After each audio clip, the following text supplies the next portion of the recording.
মেয়ের বয়স 14 বছর, গার্ডিয়ানে আমার কাছে নিয়ে আসছে। স্যার, সিলেটের ভাষায় বলে দামান মেয়েকে নিবে না, তাই আপনার কাছে নিয়ে আসছি। আমি আশ্চর্য হয়ে বললাম, হোয়াট? দামান নিবে না? আপনার জামাই আপনার মেয়ে, বিবাহ করা মেয়েকে নিবে না? সে মেয়ে আমার কাছে কেন নিয়ে আসছেন? কয়, স্যার আপনার কাছে নিয়ে আসছি, এর সমাধান আপনি দিতে পারেন। অনেক রুগীকে আপনি সমাধান দিচ্ছেন, তারা তো ভালো হয়ে গেছে, সুতরাং আমার পুরীও ভালো হয়ে যাবে। কি আপনার পুরীর কি সমস্যা? কয়, স্যার বয়স 14 বছর, ওই লন্ডনে দামান দেখিয়া বিয়ে দিয়ে দিয়েছিলাম, কিন্তু ওর আগের যে সমস্যা, এই জন্য অন্য ডাক্তার দেখাইছিলাম। ডাক্তার বলছে যে না, ঠিক আছে, এটা বিয়ে দিলে ঠিক হয়ে যাবে। আমরাও ধারণা করছি বিয়ে দিলে সেরে যাবে, কিন্তু না, বিয়ে দেওয়ার পরে তো ওই একই সমস্যা। ও বিছনায় পেশাব করতেই থাকে, ও বিছনায় পেশাব করা বন্ধ করে না। ও রাতে একাধিকবারও পেশাব করে, দুবারও দুবারও পেশাব করে। ওরে বিয়ে দিয়ে দিছি, ও ওর শ্বশুর বাড়িতে যায়, ওখানে ওই বিছনায় বিছনায় প্রস্রাব করে, যেটাকে আমরা বেড ওয়েটিং বলি। এই বেড ওয়েটিংটা ও করে থাকে। তো পরবর্তীতে তারা এই যে দিয়ে গেছে, হ্যাঁ, ওরে আর আর নিবে না। এখন আপনি স্যার চিকিৎসা করেন। তো এই বেড ওয়েটিং কত বছর পর্যন্ত স্বাভাবিক? কাদের কাদের বেড ওয়েটিং বেশি হয়? এর জন্য চিকিৎসা কি? এই জন্য আপনি কি করতে পারেন? এই বেড ওয়েটিং বা বিছানায় পেশাব যারা করে, এদের ব্যাপারে আপনি কি করতে পারেন? আপনার কতটুকু করণীয়? এই ব্যাপারে আমি বিস্তারিত আলোচনা করব। আলোচনাটি মনোযোগ সহকারে শুনুন। আসসালামু আলাইকুম রহমতুল্লাহি ওয়া বারাকাতুহু। আমি ডাক্তার মীর শহীদুল ইসলাম। আমার চেম্বার শুভেচ্ছা 255 ঐতিহ্যবাহী শেখগার ছিলেন। জি, গুগলে গিয়ে ডাক্তার মীর শহীদুল ইসলাম সার্চ দেওয়া মাত্রই আপনি আমার সম্পর্কে যাবতীয় তথ্যাদি পেয়ে যাবেন। জি, আলোচনা করতেছিলাম বাচ্চারা বিছানায় প্রসাব করে, এটা করবে কত বছর পর্যন্ত স্বাভাবিক, কত বছর পরে এটা অস্বাভাবিক, অস্বাভাবিক হলে কি কি পরীক্ষা নিরীক্ষা করতে হবে, এর ওষুধ কি খেতে হবে, এই ব্যাপারটা নিয়ে সুন্দর একটা আলোচনা করব, যা সম্পূর্ণ বিজ্ঞানভিত্তিক আলোচনা। এই আলোচনাটা আপনারা শুনলে উপকার উপকার পাবেন। তো এই বেড ওয়েটিং বা বিছনায় পেশাব করা কেউ একাধিকবারও করে। এখন একটা গুরুত্বপূর্ণ তথ্য আপনাকে দিচ্ছি। 1 থেকে 5 বছর পর্যন্ত, আবার বলছি 1 থেকে 5 বছর পর্যন্ত বিছানায় পেশাব করতে পারে, এটা স্বাভাবিক। 5-এর উপরে যদি চলে যায়, তখন আপনাকে টেনশনে থাকতে হবে, ব্যাপারটা কি। তখন আমরাও দেখি যে তার পিতামাতার, এটাও কিন্তু একটা জেনেটিক্যালি একটা প্রবলেম, তার পিতামাতার এরকমের অভ্যাস ছিল কিনা, মায়ের অভ্যাস ছিল কিনা, বাবার অভ্যাস ছিল কিনা, এগুলোকে কিন্তু আমরা অনুধাবন করে থাকি, এগুলোর হিস্ট্রি নিয়ে নেই। আবার যদি কারো 10 বছরের উপরে যদি এটা হয়, তখন কিন্তু আমরা একটু বড় ধরনের একটা চিন্তা ভাবনা করি। তখন কিন্তু ব্রেন এবং ইউরিনারি ব্লাডার, এর ভিতরে যে কিছু সিগন্যাল থাকে, এই সিগন্যালগুলো কাজ করে না।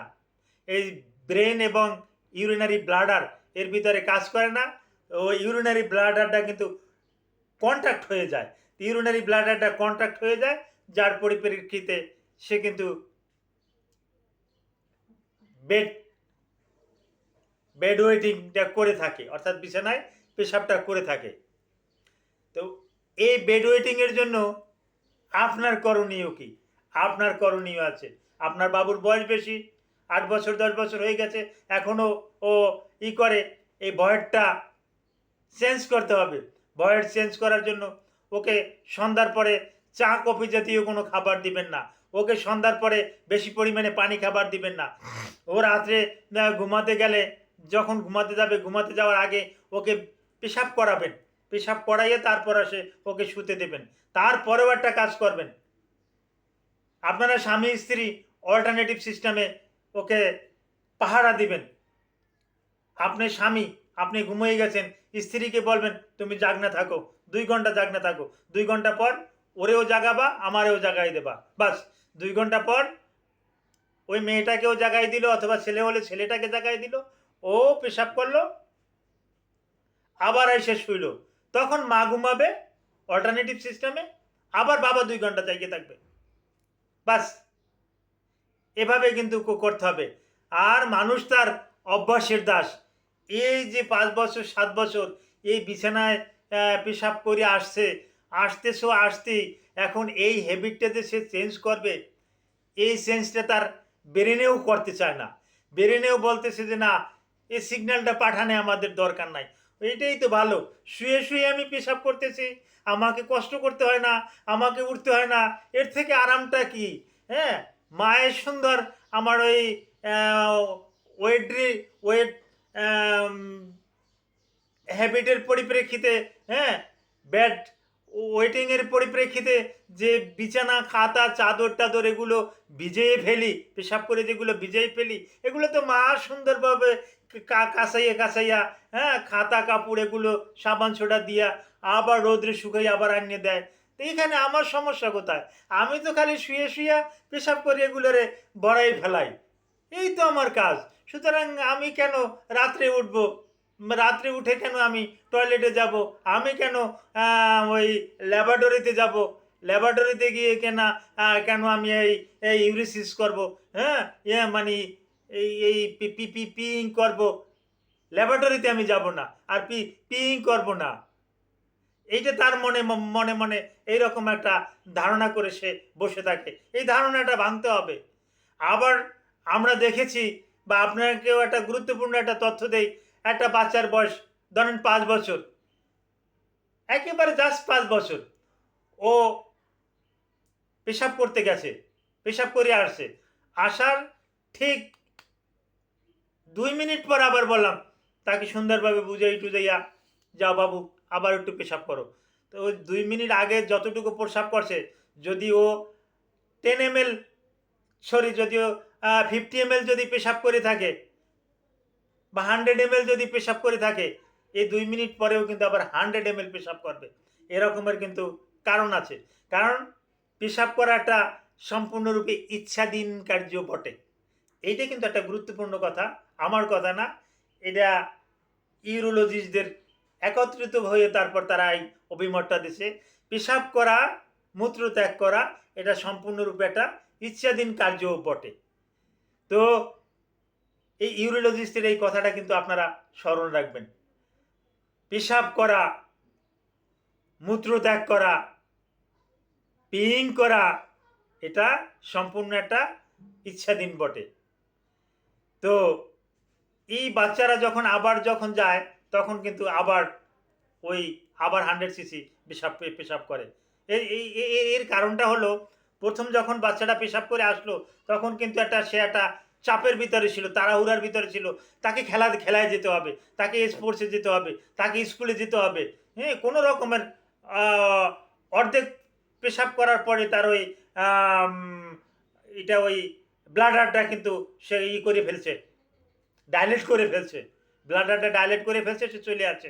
পরবর্তীতে আবার সে মূত্রত্যাগের জন্য সে গেছে, তখন আবার ব্লাডারটা কিন্তু কন্ট্যাক্ট হয়ে গেছে। ইউরিনারি ব্লাডারটা কন্ট্যাক্ট হওয়ার পরিপ্রেক্ষিতে এরকমের আছে। তবে হ্যাঁ, এক্ষেত্রে যদি রক্তের যদি কিছু পরীক্ষা নিরীক্ষা করাই, রক্তের যদি ডব্লিউবিসি যদি বেশি থাকে, অর্থাৎ রক্তের যদি ইনফেকশন থাকে, তারপর আসে আলট্রাসোনোগ্রাফি করাই, এখানে যদি পিভিআর, মানে পিভিআর হয় পোস্ট ভয়েড রেসিডাল ইউরিন, এই পোস্ট ভয়েড রেসিডাল ইউরিন এটা যদি 20 সিসির বেশি থাকে, তাহলে এটা একটা চিন্তার বিষয়। সেক্ষেত্রে পেডিয়াট্রিক সার্জনদের কাছে যাওয়ার দরকার। আর যদি বয়স্ক হয়ে থাকে, হ্যাঁ, যে ওই বিয়ে হয়ে গেছে, যা দামান নেয় নাই, তাই আপনার কাছে নিয়ে আসছি, এরকম 10-15 বছর হলে তাদেরকে নিয়ে আসবেন, ইনশাল্লাহ ভালো একটা পরামর্শ দেব। Thank you all.